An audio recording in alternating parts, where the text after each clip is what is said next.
Yins guys, thank you for listening to the Bridge to Buctober podcast, where we talk all about them Pittsburgh Pirates and that. Today's November 14th. Let's go ahead and talk about trade rumors. Bryan Reynolds, number one on the list. We'll get into that this week. Decisions on Rule 5 protection. All that stuff. Let's go, Bucks.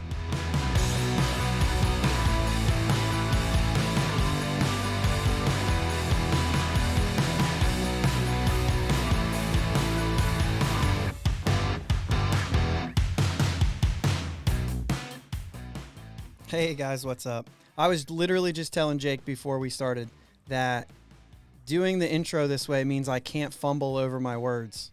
And I fumbled over my words.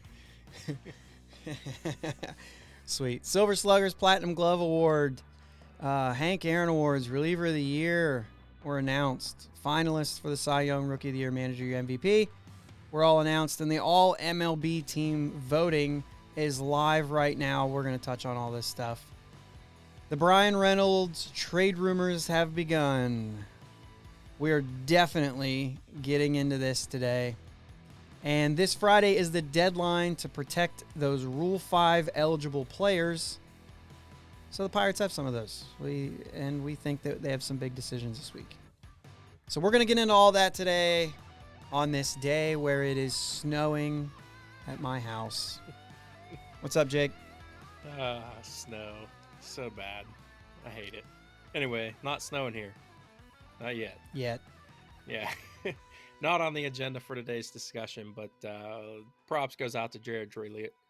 Sorry Yes. about that. Who won a minor league gold glove at third base this year. Yeah. So, kudos to you, buddy. The Arizona Fall Stars game was last night. Watched some of it. Nick Gonzalez just keeps hitting. It's all he does is hit. Excited to look into his numbers a little bit more when the fall league is over. Another takeaway from that game is Ji-Hwan Bae is really fast. Yeah, he is. He had an infield single, turned it into a double by stealing second base 2 pitches later. So, like you said, award season is among us. So, that being said, feel free to get on the Pirates website. Go vote for Bryan Reynolds. He is up for the all MLB team right now. So, get on and vote for him. Yeah, and all right. It's snowing outside, so there may be a little bit of, I guess you could call it angst on my end. This is usually the time of the year when I get ticked off at cold weather and snow. Anyway, but I don't think that, this is mostly a question, okay? But if we had enough of the awards already, and I don't say this to say, I don't think they're important, but wouldn't it just be nice to have an event where we say, all these guys won awards today? You know what I mean? Yeah. And I get it. They're doing it. To me, it's dragging out, but at the same time, it's like a plan. Hey, let's make sure that there's something to talk about. Let's keep baseball in the news, right? Oh, we announced this today. But I think that it's more along the lines of by the time they announce the MVP, everybody's sick of it. Yeah. Or at least not sick of it in a sense. Baseball fans certainly aren't, right? Sure. But you're talking about the MVP should matter to the general sport fan who's interested in baseball, right? Right. The general sports fan who watches baseball, who's interested in, who has a favorite team, so to speak, who does fantasy baseball, whatever it is, anybody who's a baseball fan, but not diehard, you know what I mean? The MVP still matters to you. Absolutely. And here we are. I just feel like we're dragging it. Nobody's watching that on MLB Network. I'll be watching it. So I have a question for you. I mentioned to you before the start of this that I had a little tidbit. Yeah. What do you think fans would react, or how do you think fans would react if we just announced the MVP before Game 1 of the World Series? It's already decided. They do it at the end of the regular season because they don't want the playoffs to be a bias for the MVP award. Right. But I wonder if that would take away from Like, what if it's a guy who's in the World Series? It's fine. Ah, I don't know. yeah, See what the I don't. I wouldn't be against it, I guess. I wonder how it would change. Because then you would say, this year's MVP is up to bat. You know what I mean? Like, he would be up that's to bat fine. right now. That's fine. He could have been up to, well, no, not this year, but I mean, he could be up to bat anyway. He's already decided on it. Yeah, and Or the they've other already thing is decided. that they want, like, they do this so that, I mean, this is my guess. I don't have an answer for this, right? I don't Right. have an answer for this. That's a good question. But they do this so that they can talk to the guy. So if he is in the World Series, now they can't even talk to him.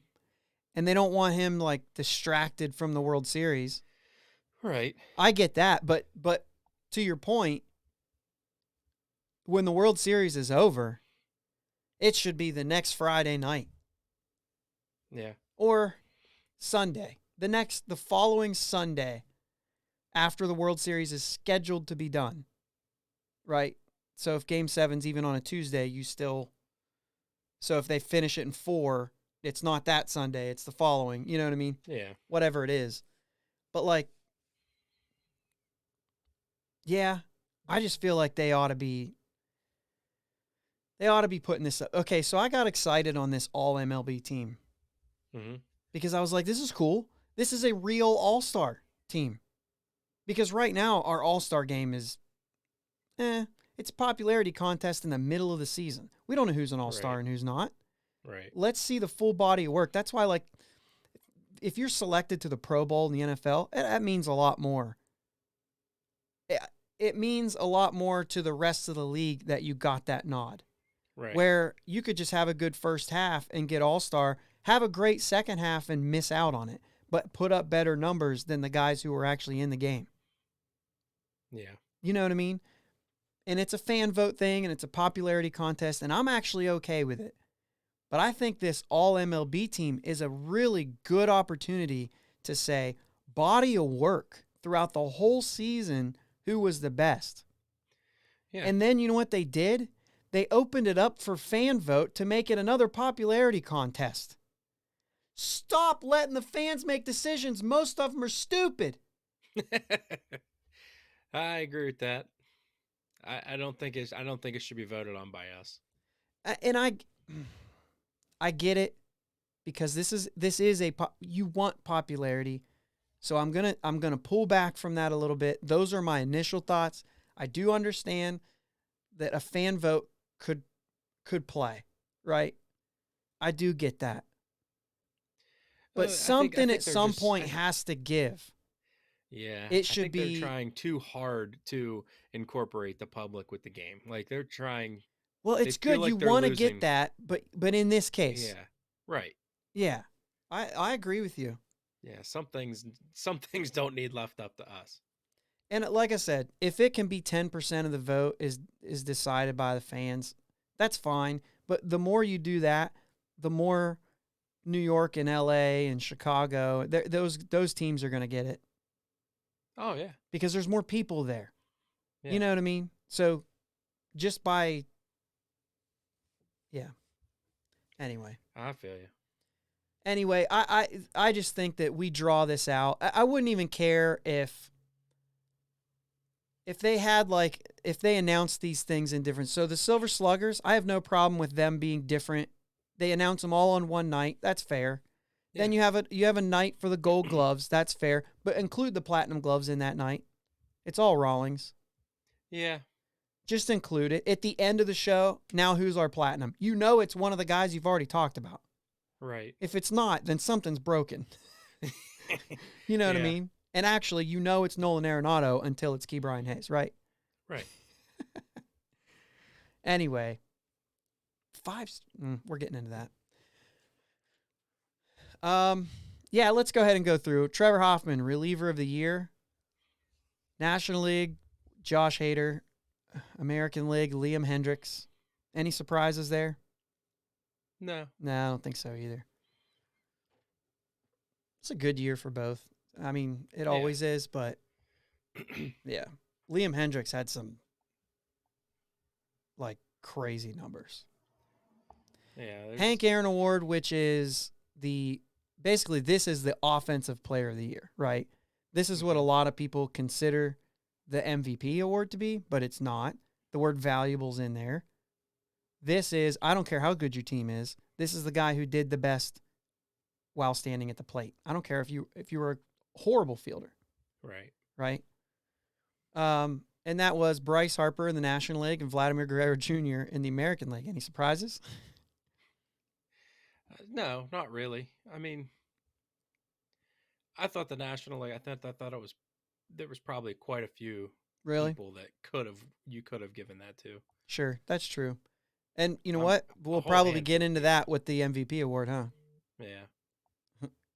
Coincidentally, right after I made a stab at the word value. Platinum Glove Award, 5th straight for Nolan Arenado. He's not going anywhere. He's phenomenal. He's going to keep winning this until Brian Hayes plays enough games. That's my thought. Wouldn't it be funny, though, if Key finally does get the Gold Glove, but, like, somebody else was astronomically, like, had an unbelievable season and wins the Platinum at a different position? You know what I mean? Yeah. It is funny that it's a third baseman who keeps winning this, but he's that good. Yeah, absolutely. Carlos Correa in the American League. So we can all go, boo. I'm just kidding. He's good. He's earned some money. He's going to make it. So, Yeah. does he get signed before the new CBA or before the CBA expires? What's your thought? No. No? Okay. No, this is going to be a long, drug out process with him. He'll be lucky to be signed 2 weeks before spring training. Okay. If there's a spring training. All right. Baseball Writers of America Awards. The finalists were announced. These are this week, guys. So Monday night, they're going to name the Rookie of the Year. So our Rookie of the Year finalists are Jackie Robinson, Rookie of the Year. Give it the full name. In the National League, Dylan Carlson, Jonathan India, Trevor Rogers. So Dylan Carlson, St. Louis, Jonathan India, Cincinnati, Trevor Rogers in Miami. What do you got there? I mean, I don't know a whole lot about Trevor Rogers because I guess I didn't pay that much attention to the Marlins. Really? You're Yeah. acting like me. Every time they come up with one of these, like, Rookie of the Year or MVP, I'm always looking at all these guys, and then somebody comes through with a pitcher, and I'm like, pitchers can win? And I just assumed that you would be there. Of course they can win. And he was very good. But for my money, it's Jonathan India. But, yeah, but I think the best player of the three is Carlson. Yeah. But I think as far as the season, I think it's India. India had a really good year. I mean, they all did. Yeah. But I could see Carlson winning it. Once again, it would be completely fair for one of you listeners to come through and say, dude, it's Rogers, and I can't believe that you think you could. I would be like, all right. Yeah. I'll have to take your word for it. But I think it's India. American League, Randy Arozarena from Tampa Bay. Feels weird that he's a rookie, but he still is. Wander Franco from Tampa Bay. And Luis Garcia from Houston. That's the cha-cha-cha, right? Mm-hmm. You know what I'm saying? From the World Series. Yeah. He has like 8 steps before he throws a pitch. He can't win it because of that. Because throw the dang pitch, man. Well, I mean, Manfred's not going to let a guy who's ruining pace of play to win an award. Yeah. He's not going to allow that to happen. It was so frustrating to watch him pitch. Anyway. To me, it's Wander Franco, but I could see either of the other two winning it. Yeah. I'm actually leaning towards Garcia on this one. Because if Franco didn't play like the whole... Yeah, I just feel like Garcia's was there all year, wasn't he? I don't have the numbers in front of me. I could pull them up real quick. Luis Garcia. Let's see what he did this year, guys. His numbers are... Oh, you know what? I can even do this so everybody can see him. If you're watching the video, guys, here's a plug. We're on YouTube. If you're watching the video, I'm actually sharing a little bit of statistics. So he started 28 games. So, yeah. Most of it. 11-8 with a 348. 155 innings. Struck out 167. I mean, his numbers are good. What's his K to walk ratio? I'm having a hard time seeing that. I'm on a little screen here, guys. Sorry. That isn't it. Strikeouts per Just how many 9. strikeouts and how many walks?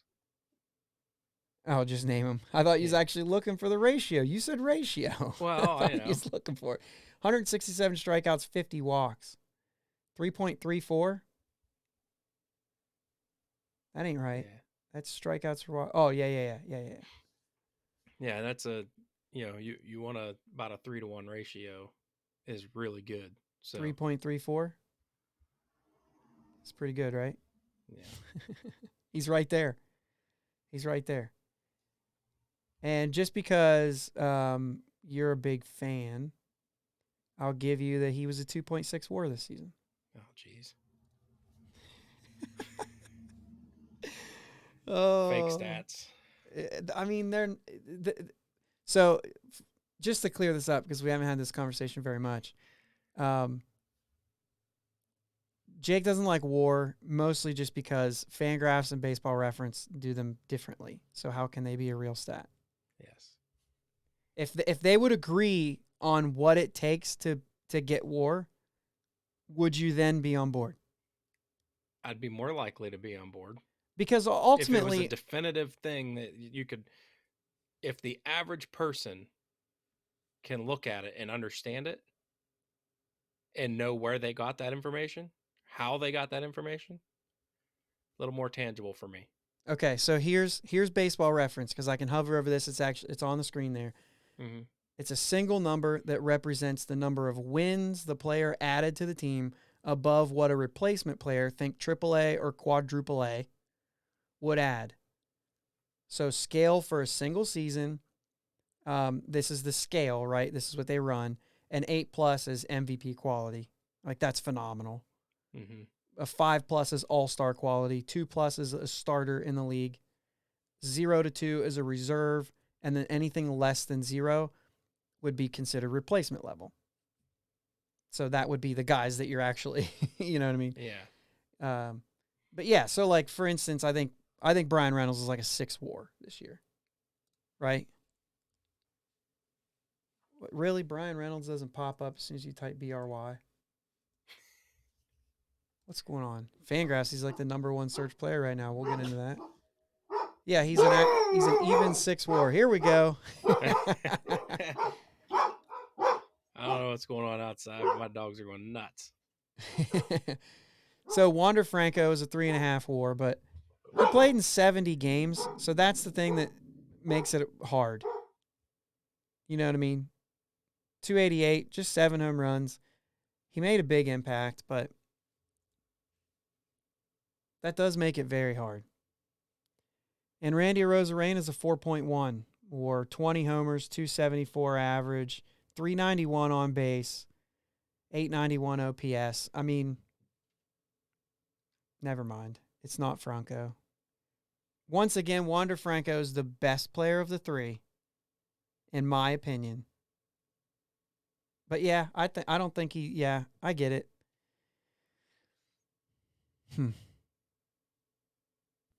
That's crazy. Yeah, it's weird, 2 of them being on the same team too. Yeah. But I'm giving it to Arozarena. I've changed my. I didn't look up those numbers before I just started saying it's going to Franco. Yeah. Franco's a stud. But yeah, he is. It should be Arozarena. I'm actually going to type this into our notes because I screwed that up. There you go. Changed it. All right. Let's move on. Tuesday night, Manager of the Year. Who you got? Oh, wait. Let's go. National League. Craig Counsell, Gabe Kapler, Brian Snitker. Who you got? Snitker's going to get it. I put STL instead of ATL. No, you know what? Gabe Kapler. Kapler. It's Gabe Kapler. For me, Yeah. It's Gabe Kapler. The only thing I got for Snitker is the stuff that he had to work around with all their injuries and stuff. But if you were Kapler, giving it to a geez. GM, then I'm with you. Yeah. Snitker was given, I mean, like, he Yeah. got banged up, but they were playing bad. Mm-hmm. And then he was given a new outfield, and then they played good. You know what I mean? So, Yeah. Yeah. I mean, Kapler. I mean, yeah. yeah. Yeah. It's gonna be Kapler. American League, Dusty Baker, Houston, Kevin Cash, Tampa Bay, or Scott Service, Seattle. This one's actually more interesting to me because I could see it going two ways, not three, but two. Kevin Cash is a good manager, but I think this year it's one of the other two guys. Time out. Hold on a second. What? I thought one of the manager of the years for the National League was Schilt. Maybe I put Snicker. Maybe it was actually because I put STL. Maybe I had the wrong name there. Yeah, I think it's Schilt because I thought it was hilarious that he got fired and he's up for manager of the year. All right. Well, it doesn't matter. He's not winning at Kapler's. Right. You could put But it's Derek still Shelton on the hilarious. list. It doesn't. Yeah, it is But it's hilarious. still hilarious. Oh, you're up for manager of the year or you're fired. Yeah, I mean, it is what it is. It's baseball. You move on. they're loaded. Mm-hmm. I mean, they should win that division. They're absolutely loaded. Yeah. Anyway, American League, what do you got? Because you're pausing, I'm jumping in, right? That's the only reason. I got Scott Service, but I could easily see it being Dusty Baker. But I think that what Scott Service is doing with the Mariners, I just think he's doing a good job. I think he's doing a good job. I think he's doing a real good job, but I think Kevin Cash is going to take it for the second You think year in a row. Cash? Okay. Mm-hmm. All right. So he basically won last year too, that's crazy. I think so. Basically that's crazy, right? Because we have just said, I said it's either Service or Baker, and you went Cash. So that's a good one. All right, let's keep moving here because I know we're spending a lot of time on this. Wednesday, they announced the Cy Young. National League, Zach Wheeler, Max Scherzer, Corbin Burns. Who you got? It's landslide, Max Scherzer. Landslide. It could be Wheeler. Or Corbin Burns. It could be, this is another really hard one. You're calling it a landslide. I'm saying this is very difficult. The only reason I'm calling it a landslide is because Max Scherzer was pitching really well. Yeah.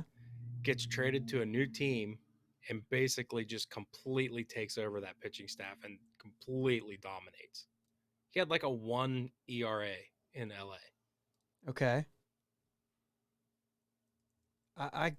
I'm with you there that he's a very good pitcher and he deserves to be a finalist. I am with you there.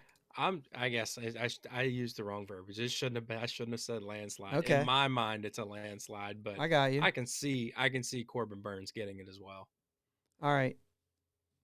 So I've got the screen up here. Corbin Burns had an unbelievable year. You know what I mean? He did.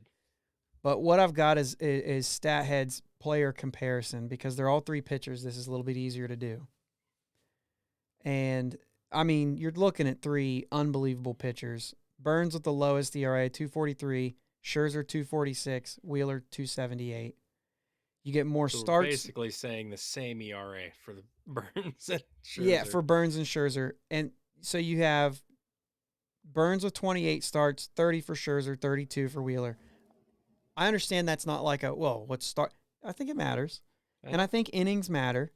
And the innings are, as you would expect, Wheeler with the most, then Scherzer, then Burns, because they started more games.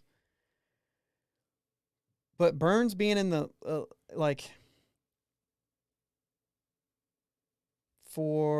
it's only 12 less innings, and he struck out the same amount as Scherzer, pretty much.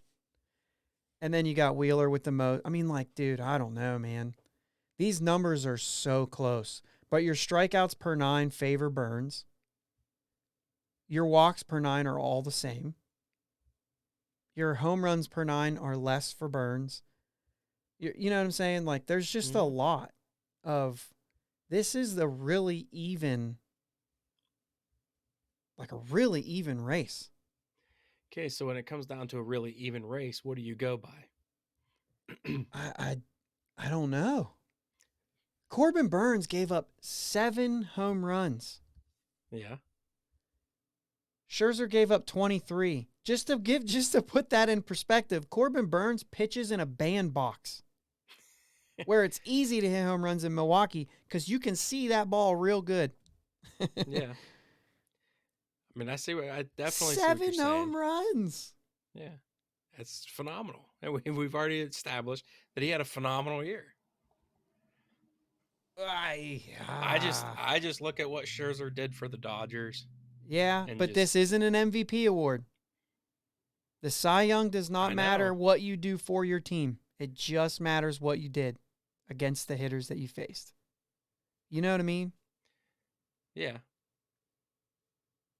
That's really... But to switch teams and keep doing what you were doing, sometimes it's difficult. You throw into a new catcher, yeah, a new environment. You're making $34 million. You better be able to do that. He's 36 years old. He's played on a few teams. This was his third team, right? Is it third? Fourth team. Fourth. I was going to say, yeah. Because Arizona, Detroit, and Washington. This is a close one. I know a lot of people are super high on Zach Wheeler right now, but you're right. When I look at it, to me, it's between Burnes and Scherzer, but I wouldn't be surprised if Wheeler gets it. I wouldn't be surprised if you can't go wrong. Wheeler's the only one that threw a shutout. He threw 2 shutouts. He threw over 200 innings. I'm sorry. When I look at a starting pitcher, literally the IP stat is very important to me. I don't know that it matters for Cy Young, but it's important to me. Right. If I have an ace who doesn't throw 200 innings, I'm looking for a new ace. Of course, that's not today's baseball, so maybe not. Right.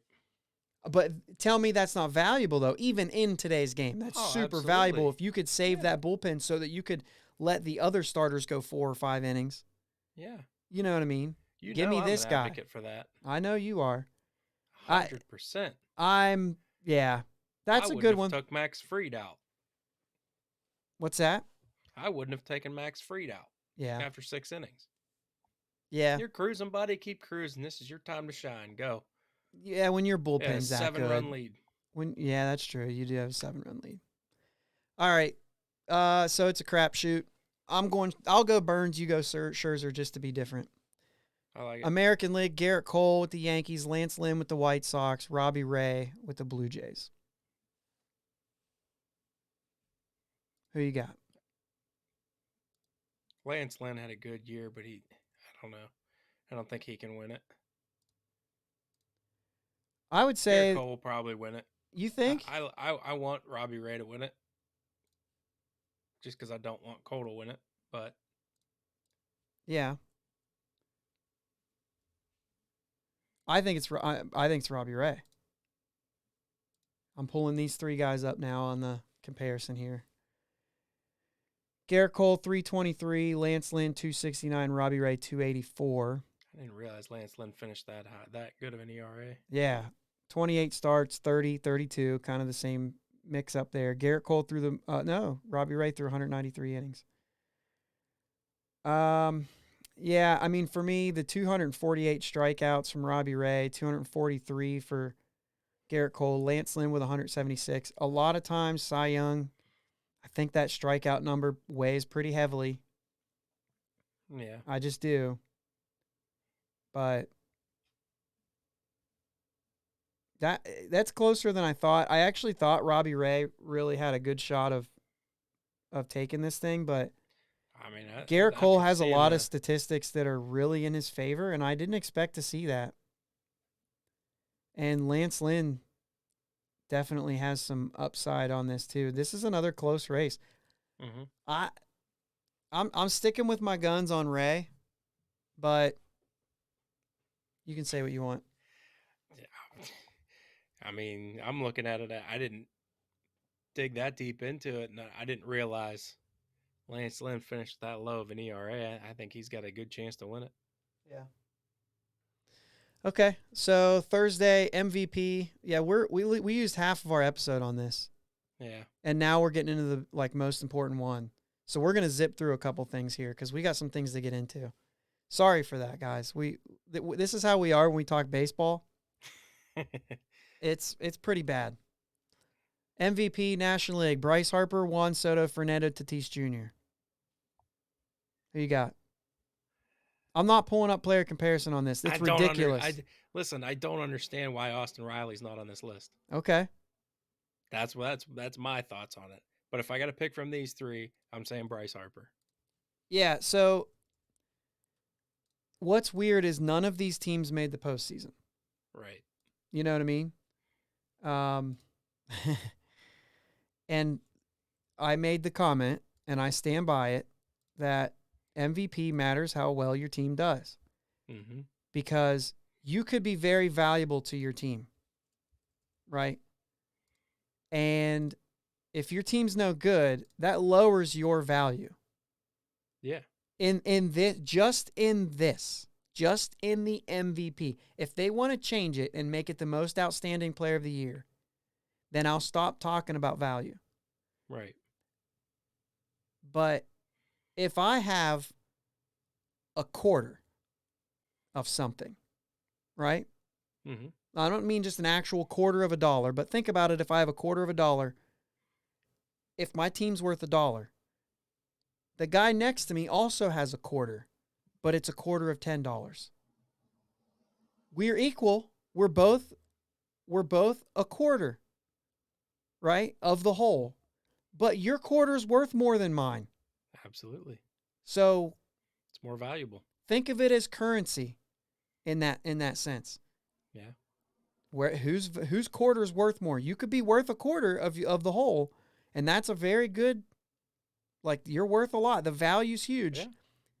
Okay, I think my point absolutely has been made. 2021, get results. What the heck's the problem with this thing? Why won't it give me the results?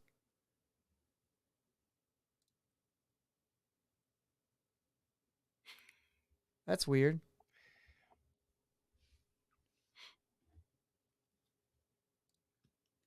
It seems I can't do more than 3 people. Nope, I'm not getting anything. All right, I might have to scratch it. I was going to look at the player value differences here, but for whatever reason, my stat head page is not loading. So we can't do it. I'm going Bryce Harper. Yeah. Just because we need to keep moving. Shohei Ohtani, Marcus Semien, Vladimir Guerrero. 2 guys on the same team up for the MVP. Both of them well-deserving. Who you got? Shohei Ohtani's landslide. Once again, none of those teams made the postseason. That's absolutely ridiculous that all 6 players were not in the postseason. But I'm actually not even going to argue it because they were worth that much, and I'm going with Ohtani as well. Yeah. All right, Silver Slugger Awards. We didn't win. Freddie Freeman, Vladimir Guerrero at first base. Ozzie Albies, Marcus Semien at second base. Fernando Tatis, Xander Bogaerts at short. Austin Riley, Rafael Devers at third. Buster Posey, Salvador Perez at catcher. Outfield, Juan Soto, Bryce Harper, Nick Castellanos. I know we had a lot of conversations about that before. Bryan Reynolds did not make it, and we actually said that if he didn't, these would be the 3. So there you go. Yeah. And in the American League, Teoscar Hernandez, Aaron Judge, Cedric Mullins. Surprised to see Cedric Mullins there. Kudos to you. I think he deserved it. Yeah, absolutely. And the DH was Shohei Ohtani. Not surprised. Pitcher was Max Fried. You could have just said the pitcher for both leagues because it would have been the same. Yeah. So that's funny. All MLB team, go cast your vote because it doesn't matter. Obviously, because it's a fan. I don't know how much of it's fan vote. I didn't look into it that deep. I'll say this. I got Vlad, Semien, Trey Turner, Austin Riley, Salvi at catcher, Shohei at DH. My outfield is Harper, Soto, and Reynolds. I got to pick Reynolds, guys. I'm sorry. Got to do it. Yeah. Pitchers are Burns, Robbie Ray, Scherzer, Wheeler, and Kevin Gausman. And Hendricks and Hader, which I think is ridiculous that you just gave a relief. I guess it's not. I was going to say, you gave reliever of the year to 2 guys, and you only give us 2 guys to pick. But it could have been 2 from the same league that got into the All-MLB team. Sure. But, yeah, all right. We're going to move on because we need to move on. I like it. Yep. Rule 5 protection time, 40-man roster stuff. And honestly, I have some notes on this and everything, and I'd like to really get into it. We are at like almost 35 minutes, and we have some things to talk about with Bryan Reynolds. Yeah. So I don't want to get caught up into too much. And I do apologize for taking so much time on the other stuff instead of the Pirates. The award seasons that everybody's tired of. Yeah, the award seasons that everybody's tired of. But the thing is like I do think these things are important, and especially important. And I think it's important because I know a lot of Pirates fans. And raise your hand. Let us know on, whatever. If you're watching this on YouTube, put it in the comments. If you're a Pirates fan, did you even watch the World Series? You know what I mean? Because I guarantee you a lot of them didn't. Right. Now, I watched it. I didn't miss hardly anything. I know a few guys that I work with, both being Pirate fans, did not watch one pitch of the World Series. Yeah, and that's not uncommon. No. So I get it, and I'm not saying anything about it. I love baseball. The World Series is huge for me. I don't care who's in it. Katie and I always talk about it. We love watching the World Series. Mm-hmm. We hate the fact that they all start at 8 o'clock at night because that means Katie can't finish a game, and I'm just tired at work all day the next day. I mean, I won't go to bed till it's over. Yeah. You know what I mean? I don't care if it goes to 3 in the morning. I'm up till it's over. It's the World Series. And for me, that just means something. But like she said, she's like, I love watching the World Series. I don't think I could handle it if the Pirates were there. And I'm like, that's a good point. She's like, I'd have a nervous breakdown. The wife's uncle is like that. He couldn't hardly even watch the World Series. Oh, because he's a Braves. He's a Braves fan. Yeah. He usually watches a little bit here and there. He's not a huge baseball fan, but he's a big Braves fan. And since they were in it, he's like, I don't even know if I can watch. That's funny. It's kind of different. But anyway, I think still knowing these things is important. If we understand who players are, who's the good players, who deserves that, it does give you a bit of a perspective of where everybody's at. And just for the record, a lot of people are super low on the National League Central in particular. And I'm looking down this list. Josh Hader, National League Central reliever of the year. You got Nolan Arenado, 5th straight. I know he hasn't been in the Central for so long, but that's the idea that the Central still has a lot of talent. Mm-hmm. You got Corbin Burns in the running for Cy Young. Dylan Carlson and Jonathan India, the two guys we said it's up for, both National League Central. Craig Counsell, National League Central. Schilt, National League Central. They're up for Manager of the Year, 2 of them. And then you got your Silver Slugger guys. You have, where are we at here? I know there was a couple, or there was at least one. No, not really. Nick Castellanos, but we know Reynolds was kind of in the midst of that too. Gold Gloves, obviously, the Cardinals took over Gold Gloves. Yeah. So there was a lot of that. Not to mention, I mean, like I said, the Cardinals are loaded. I mean, their outfield, who is not represented here except for Carlson, they were represented on the other side on Gold Gloves, Tyler O'Neill, Harrison Bader, who, by the way, both of them had great offensive years too. Yeah. And that infield's good. Yachty's old, but he's Yachty, right? Right. Wainwright was disgusting this year. And then Corbin Burns, Brandon Woodruff, and the Milwaukee Brewers were good. Mm-hmm. All around, but mostly pitching. There's a lot of talent there. Absolutely. Anyway. Gold Glove went to the Pirates. Gold Glove catcher. went to the Pirates catcher. And could have went to 2 other guys who were in the mix. Yep. There's just a lot of it, dude. There's a lot of talent in the National League Central. Now, all those teams have holes, but there's still a lot of talent there. And the Cubs kind of blew everything up. You know what I mean? Right. So obviously the Pirates are in a rebuild. The Cubs are in a rebuild. So it doesn't look as great when you look at it that way. The Reds have a lot of talent too. I don't know why they can't win. I mean, really, it's their manager's terrible for one, and they just signed him to an extension. So great move. Anyway, side note. Man, I'm telling you, this snow has got me on rant. Ugh. All right. Yeah. More decisions coming this week. I don't really know. We're going to look down through. Let me just explain a little bit here because of the importance of this. Friday, November 19th is the deadline for protecting players from the Rule 5 draft. What the heck is the Rule 5 draft? Right? Okay, here we go. Players who signed at 18 or younger need to be added to the team's 40-man roster within 5 seasons. Players 19 and older, when signed, have 4 years to make the 40-man roster. If not, those players become available to the Rule 5 draft. The point of this is that you don't hoard a bunch of guys in your minor leagues, and then if you have something against the player, you can just not put him on the 40-man, and he keeps making nickels, and nobody else can get him. Right. So instead, if you're not committed to this player, another team could say, well, or for instance, he's blocked. I've got 3 shortstops on my 40-man roster who all could start on any team. And I've got another guy that I can't put on my 40-man roster who could probably start on the Pirates. So the Pirates have the ability to say, I'll take that player and he can start for me. Mm-hmm. Right? So it happens in December. If you draft one of those players, there's kind of some stipulations around that. If you draft one of those players, they get added to your active 26-man roster, and you pay that team $100,000. In the current CBA, you pay that team $100,000 to take him. Okay? If you send him down and he clears waivers. So if you can say, I'm going to send him down, he goes to waivers, somebody else can pick him up. If he clears waivers, then he must be offered back to that original team that you took him from. And if they say, yes, we want him back, then they pay you $50,000 to get him back. So then you're out $50,000 for what you tried to do. Right? Yeah.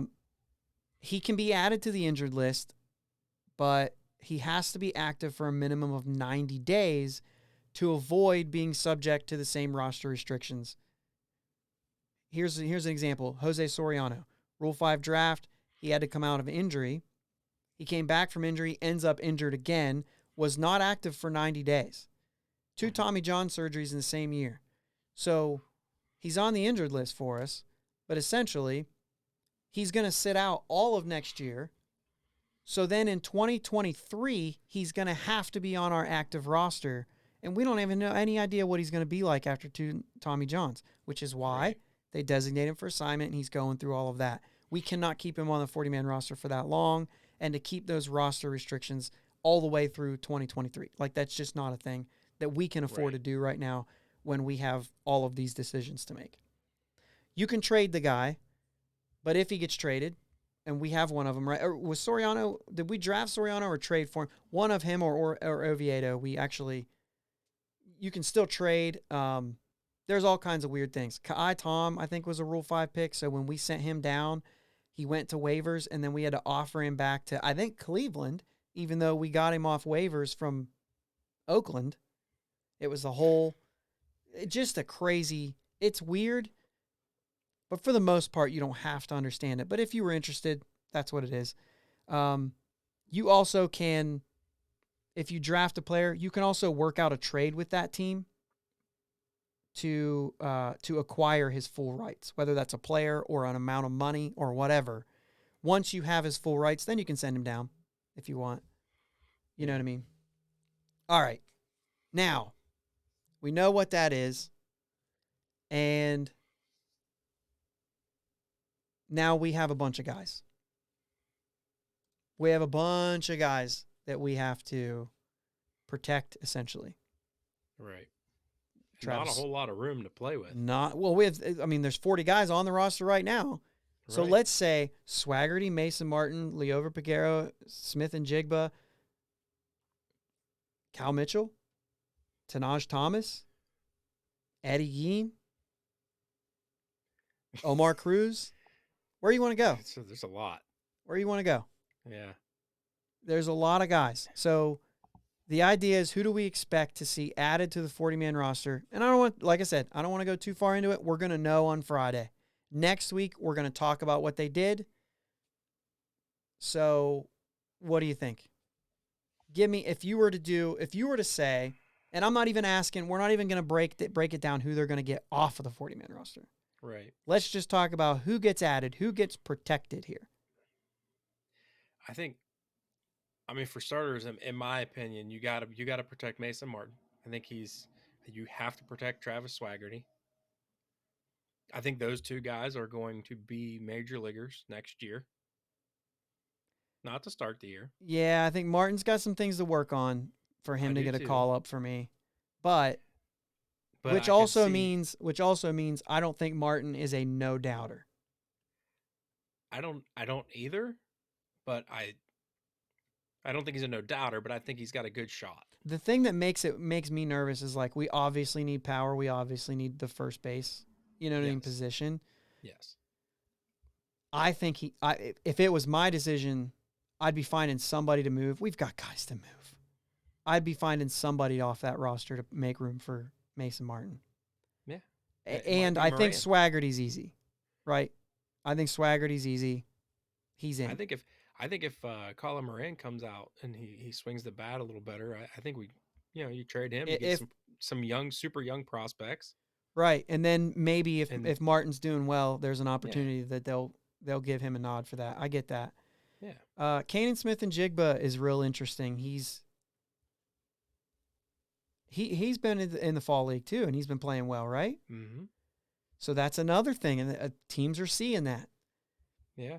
If teams look at Mason Martin and they say, well, he had a good first half of the year, and then he struck out a ton, I don't think I'm willing to put him. The thing is if somebody else drafts him, if we put him on the 40-man roster, we can still send him down. Like, he can still just go to AAA like normal. Mm-hmm. But if somebody else gets him, they've got to play him in the major leagues, and that strikeout number is alarming. It's scary, and I don't know that anybody's willing to say, yeah, I'll hide him on my 25-man roster for this year. I think that'd be hard-pressed to say that. If you think nobody will draft him, could you leave him unprotected? And he could still get his opportunity next year if Moran's moved. Yeah. You know what I mean? There'll just be another move to make, or somebody will be injured, so there'll be an opportunity for it. So I could see them leaving Martin off, even though I would not want that to happen. But if they did, I feel like it would be because they're trying to protect Canaan Smith-Njigba or Liover Peguero, who's another question mark. He hasn't played above high A. He's got a lot to work on, specifically defensively. But would a team really decide to put him on their 25-man roster for a full year? I don't think so. And then the thing you're worried about is if somebody takes him, are you like, crap, now what? I don't think you are with like, we have so many. We're so deep at that position. Are we really? Name them. We have Diego Castillo is an interesting name. Because he's a shortstop, right? Yeah, I mean, he played mostly second for us, but yeah, absolutely, he can handle short. So you have Ji-Hwan Bae, you have O'Neal Cruz. Ji-Hwan Bae, I don't know how interested anybody is in him at short anymore. He's second and center. I get it, but I don't think we need a shortstop. As far as, well, I think O'Neal Cruz is going to be our next shortstop for a while. Okay. We can find another shortstop. Okay, so then I would say Peguero probably doesn't get protected then. I just don't think somebody's going to take a chance on a guy who hasn't played above high A. I get it. So here's the caveat. Take a chance on somebody who's played double A. Here's the caveat. If you're an organization who says, I think we're only going to play 60 games next year. Because of the CBA? Because I don't think we're agreeing to anything until June or July. So, or May or June. Because then you got to have a spring training. Mm-hmm. Just like it could be the COVID year all over again. If they don't have an agreement and there's a lockout. Now, think of this. Peguero's got stuff to work on, right? Mm-hmm. If you put him on the 40-man roster and there is a lockout, Peguero can't play because he's on the 40-man roster and they're locked out. So in that case, Sherrington says, man, if there's not a season to start, I need him to play. So I'm not going to protect him because I want him to play. Yeah. So that brings in a whole new thing where you're really going to run the risk. I'm afraid Sherrington's going to run the risk on guys like Peguero and Mason Martin and pitchers. Tanaj Thomas. Tanaj Thomas, to me, I feel like he has to be protected because he throws 100 miles an hour. Yeah. And just like we did with Soriano and Oviedo was not ready for the majors. but it's a Rule 5 pick. If I can hide him and throw him just enough so that next year I can send him down. Now I got 3 years before he has to make his debut. Yeah. Tanash Thomas is like 24 years old, I think. 23, 20, 22, 24 years old, somewhere in that range. I don't have it in front of me. I could easily say, I'll let him throw 100 miles an hour to pitch 35 innings this year in the majors. If we're up a bunch or down a bunch, I'll put him in. Let him throw 100, see what he's got. You know what I mean? I'll work on his changeup next year. Right now, go out there and throw 100. And then I'll stretch you out in the minor leagues if I want you to be a starter. You know what I mean? Yeah, absolutely. So I think he very well could be gone if left unprotected. Cody Bolton's even a guy that people, I mean, he's been hurt, so I don't know if that's even possible, but basically I'm protecting Swaggerty, no doubt. Mm-hmm. And I think because of the fall league, you probably got to protect Smith and Jigba too. We're not. I mean, outfield is our thing right now. We need outfielders. Yeah. And guys like Njigba and Swaggerty have an opportunity to play well and be in the majors next year. You know what I mean? Yeah. When we trade whatever free agent we sign that's playing right field, don't pretend it's going to be Anthony Alford. I'm done with it. Don't pretend. Let him go. Ride into the sun. Sign that. Not that clears up a space for Smith and Jigba. Like, you let Alford go whenever you sign your right fielder that's going to play until July when you trade him, and then bring up either Swaggerty or Njigba. You're not taking at-bats away from those guys. Those at-bats will be in AAA. Yeah. Then they'll come up, and then we'll figure out what to do with it. You know what I mean? Yeah. So whether that's Andrew McCutchen or somebody else, that's, we've made our point on that. Yeah. But basically, it's a long list, but I think that because of the fact that we're already full and we've already dumped like 7 guys off of our 40-man roster already, I think it's going to be interesting. But I look to see Swaggerty and Smith and Jigba, and I think Tanash Thomas to be added. I just don't know about Mason Martin, Peguero. I mean, like, you want to run through the list? You know what I'm saying? Right, yeah. You know what I mean? I mean, you got Omar Cruz, who's interesting, a left-handed pitcher. You got Peguero. You got Cal Mitchell is interesting for the same reasons on the outfield. Eddie Yeen, who's very young, but still, you never know. Right. You got Jack Sawinski, who we just got from San Diego in the Adam Frazier piece. Mm-hmm. So, I don't know. Ji-Hwan Bae is fine. He's not till next year. Trust me, the list for next year is even longer. So, although I don't think there's that many big-time players, I think you'll see Ji-Hwan Bae, Braxton Ashcraft, and I'm going through very easily through the list. But there's a few other ones who will probably show up as we go. Yeah. You know what I mean? Jared Triolo, who just won that. Aaron Shackelford's hitting a bunch of homers, but he's old for where he's at. So, yeah, I don't know, man. Going to be interesting. Yeah, Randy Rosarena's old for being a rookie, too. Yeah. He's 26 or 27. Yeah, that's true. But he was kind of, yeah, you're right. I still think that's in the, like, realm of, like, normalcy. 26 to be making, like, he was up last year. You know what I mean? So I think that's kind of normalcy. I think the freaks are up at, 21 or Harper Trout kind of stuff. I mean, that's not normal. Right. But more of them are starting to be 21, 22 and making their debut. Yeah.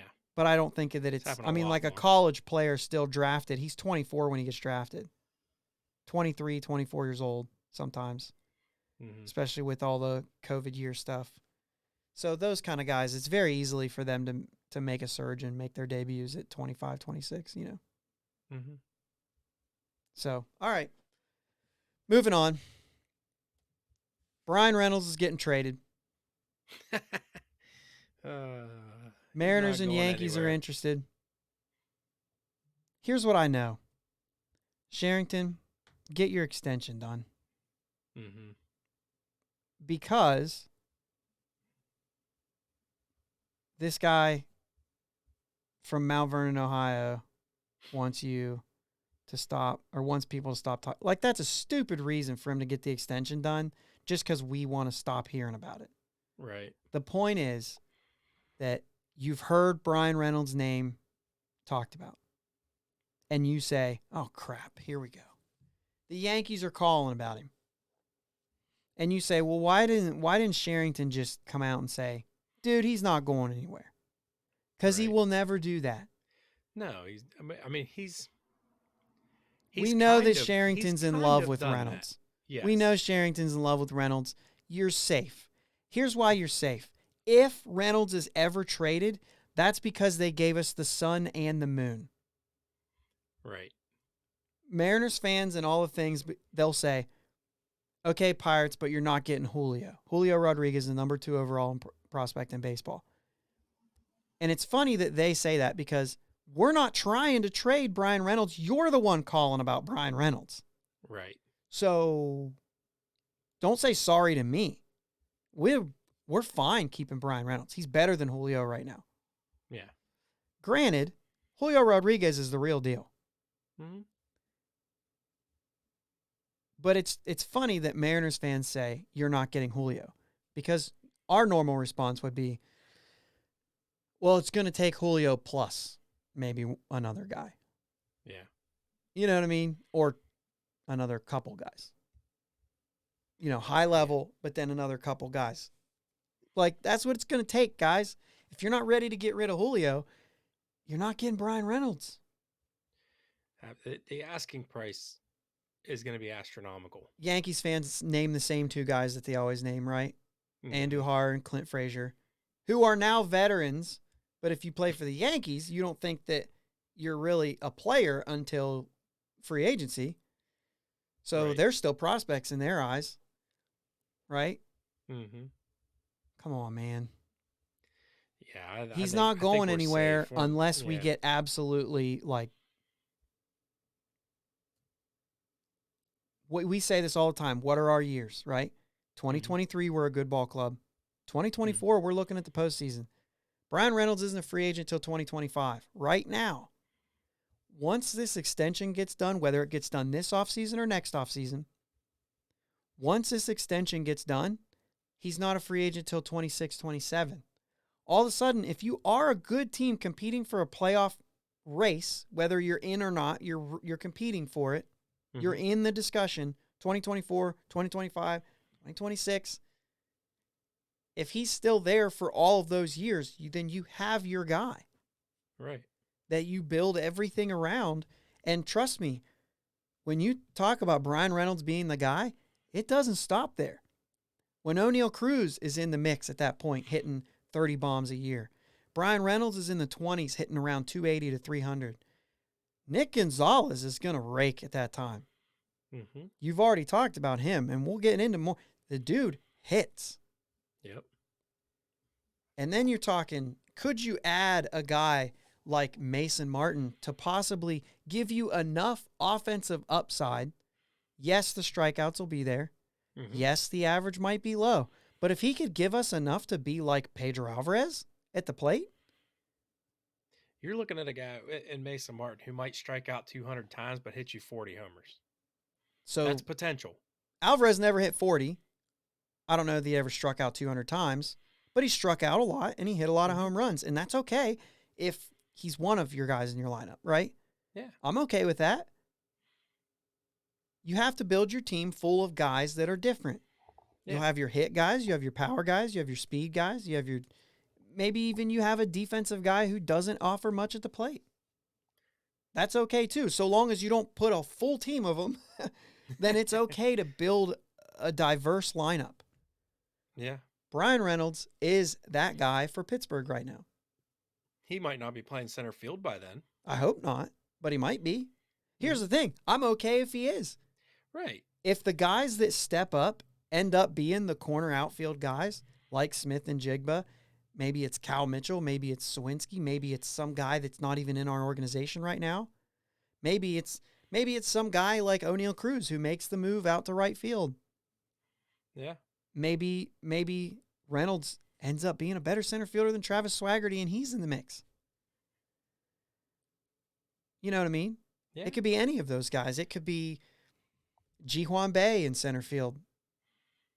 You know what I mean? And other things mixed up. It could, you know what I mean? There's a lot of things can happen from here to there. But when you talk about the production at the plate, if the extension gets done, Bryan Reynolds is a part of it. Yeah. If the extension doesn't get done, and let's say he goes to free agency after 2025, then maybe a trade was a good move, because if you get Julio Rodriguez, he's there for it all. Right. So here's the deal. If the offer comes in of Julio Rodriguez and a couple other guys, and they make the move to do it, it still doesn't answer any questions for me. It still lines up with 2024. Yeah. Because he'll be there this year. He'll be in the league at 20 years old. 20 or 21, whatever. You know what I mean? Mm-hmm. And he'll be a stud. Now, he's mostly a corner outfielder, so then that's where the issue comes in. Now the pressure's to get a center fielder.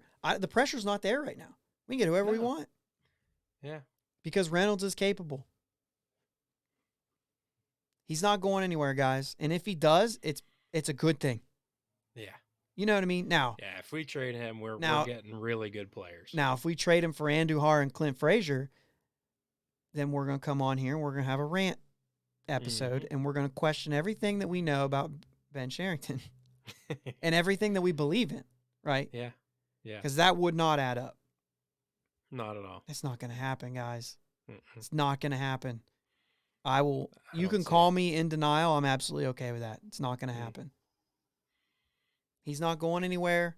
He's not going anywhere. He's not going anywhere. He's not going anywhere. He's not going.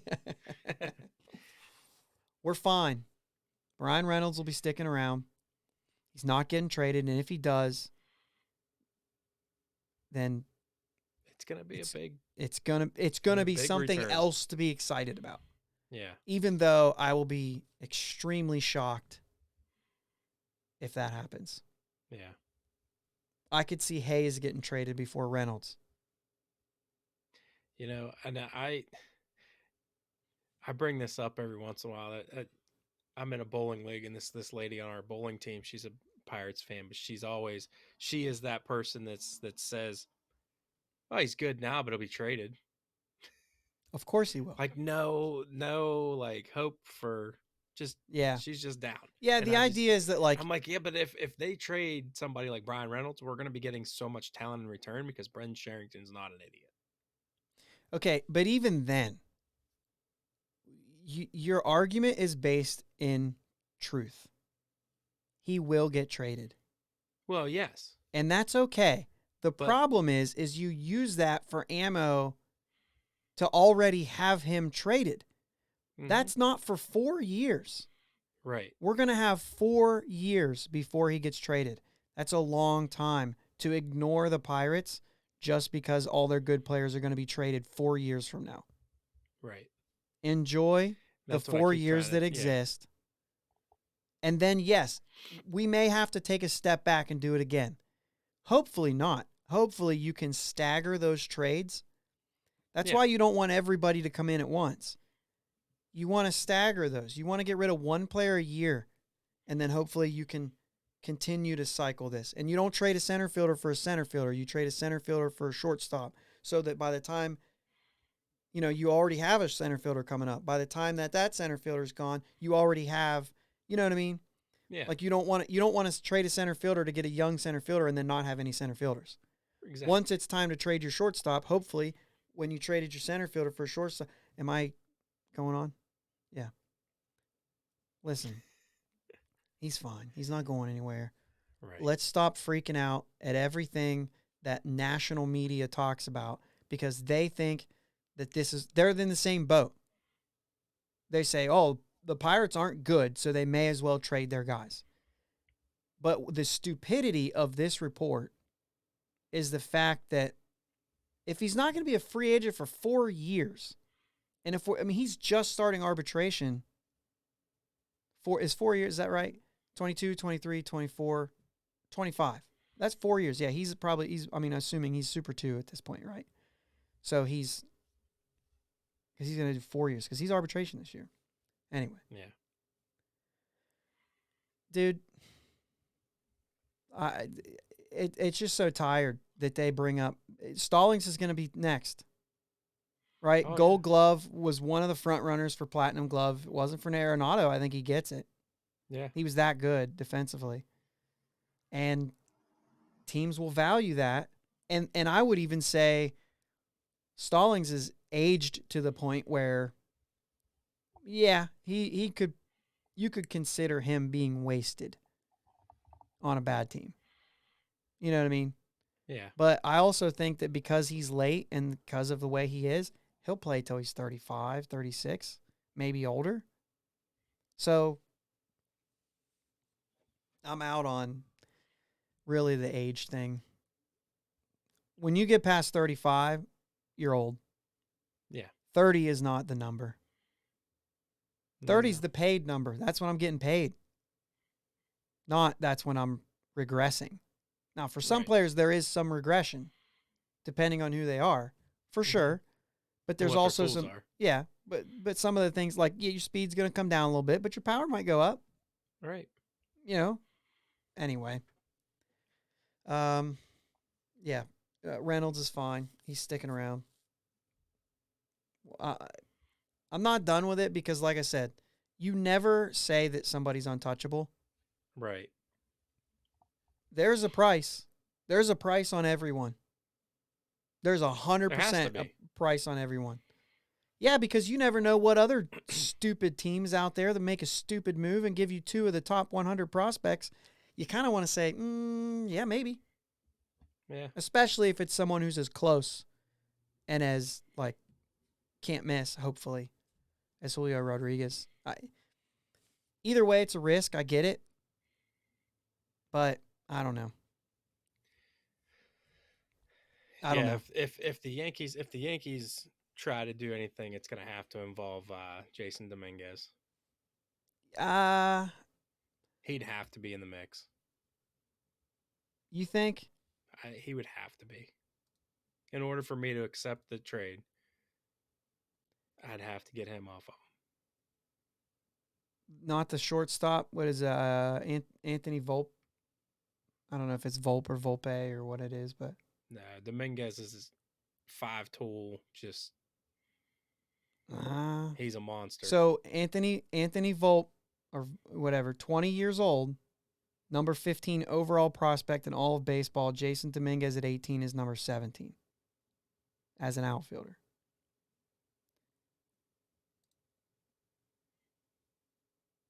I don't know, man. Okay, well, I'd have to get at least one of those two. Yeah.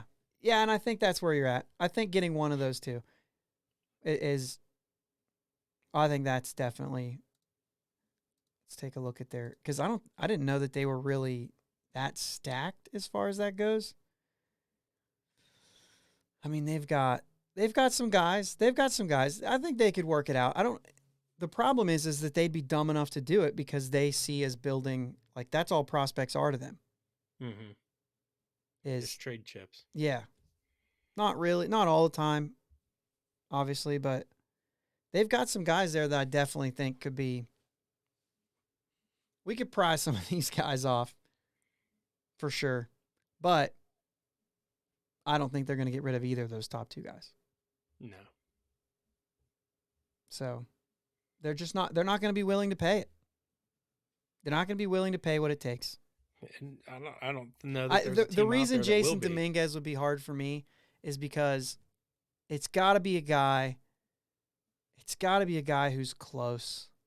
Dominguez, you're looking at him debuting when we're supposed to be good. Like I think he's come somewhat close.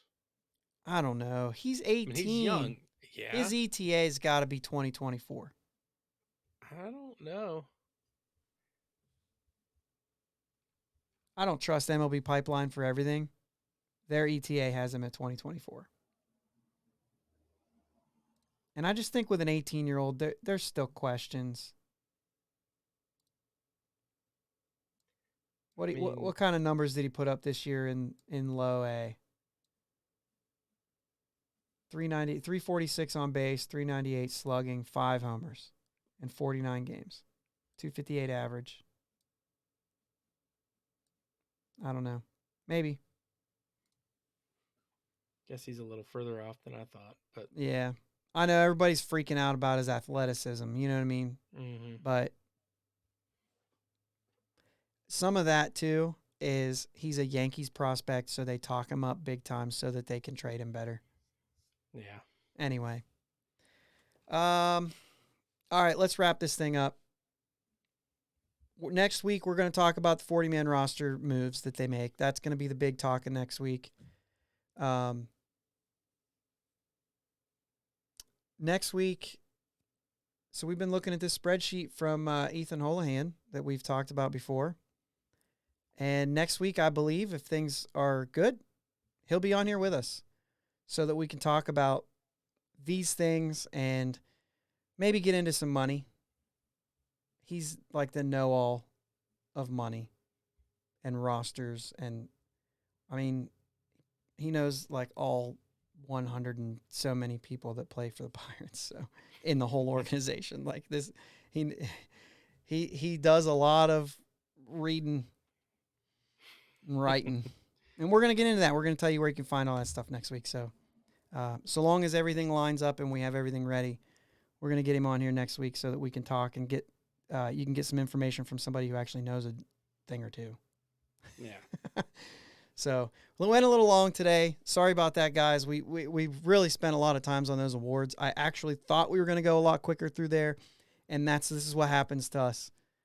You know what I mean? This is what we do. We're going to try to maybe put a little time constraint on that stuff. I know you guys want to hear more about the Pirates stuff.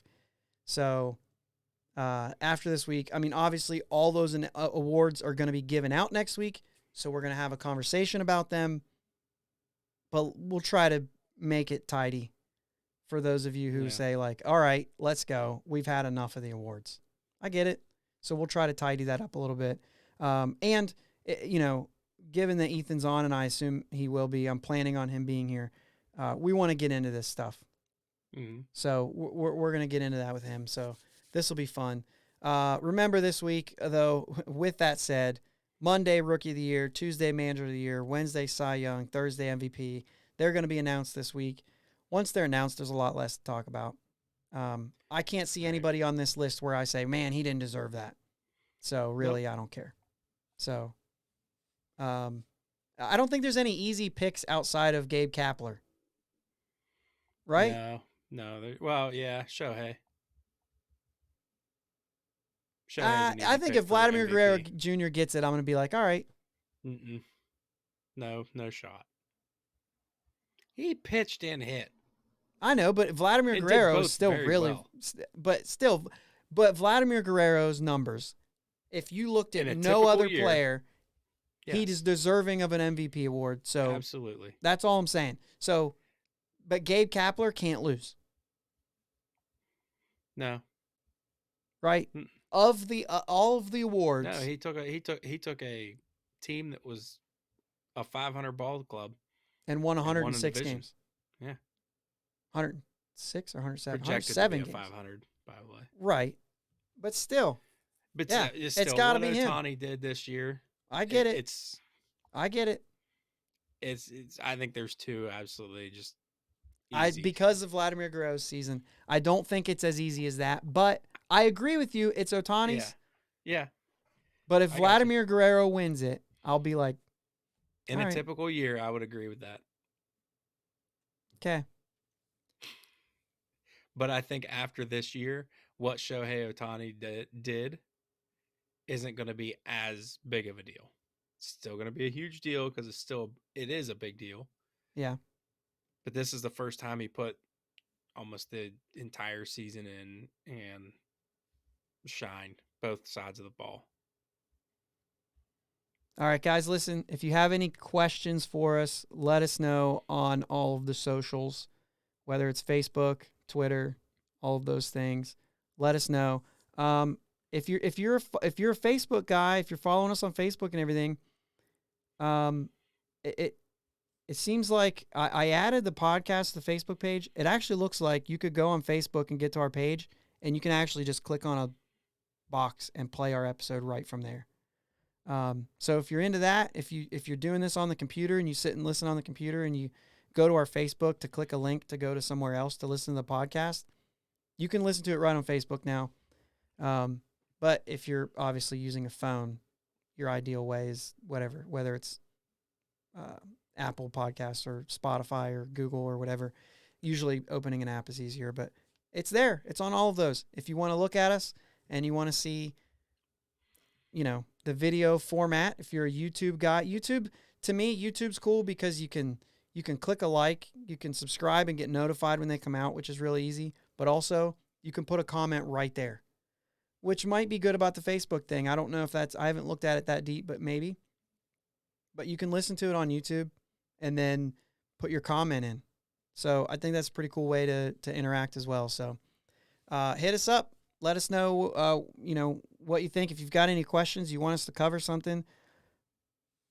So far, the offseason's been super busy, but that doesn't mean it's always going to be. You know what I mean? So there might be some down weeks, especially once this CBA stuff comes up.